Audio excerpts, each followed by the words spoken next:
Tikenja Fakoli, Côte d'Ivoire ka dɔnkilidaba min dɔnnen lo farafina ani diɲɛ serikɛ naani ale y'a da don Côte d'Ivoire sɔrɔdasi 46 min minɛna Mali bolo kabini juillet tɛmɛnen. Nin ko bɛ ɲini ka fitinɛ wuli Mali ni Côte d'Ivoire cɛ. Fɛn min man kan Tikenja hakilina na. N ma se ka sira sɔrɔ ka taa kuma ni minnu bɛ fanga la, donc n ye n ka vidéo kɛ ka n ka vidéo ɲɛsin maliyɛnw ma ka ɲɛfɔ u ɲɛna n ko mɔgɔ bɛ ko dɔ to ko dɔ ye, ko dɔ bɛ yen i t'a fɛ ka sɔn, i b'a fɔ nin n tɛ sɔn nin ka kɛ n na, mais i bɛ miiri ne tun tɛna sɔn mais n b'a to yen ko dɔ kosɔn.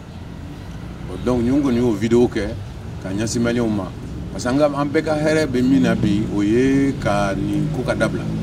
Tikenja hakilina na maliyɛnw ni ivoiriyɛnw bɛɛ y'i balimaw ye kabini lawale. Sigikafɔ ani sabari lo bɛ se ka nin ko sugu ban. Mali bɛ kɛlɛ min na bi, Mali bɛ farafinna ka kɛlɛ la, donc ko bori ni bobarasiyɛn tɛ bɛn.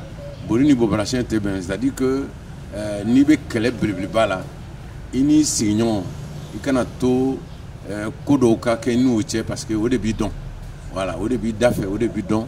I ka hɛrɛ bɛ min na i sigiɲɔgɔn ka k'i fɛ i ka kɛlɛ la. Hakilina jiginna CEDEAO jamana ɲɛmaa fila tun bɛ Mali la dɔgɔkun tɛmɛnen. Hali bi ɲɛ ma sɔrɔ nin ko la fɔlɔ. Mokhtar Bari, VOA Bambara tɔgɔ la ka bɔ Bamako.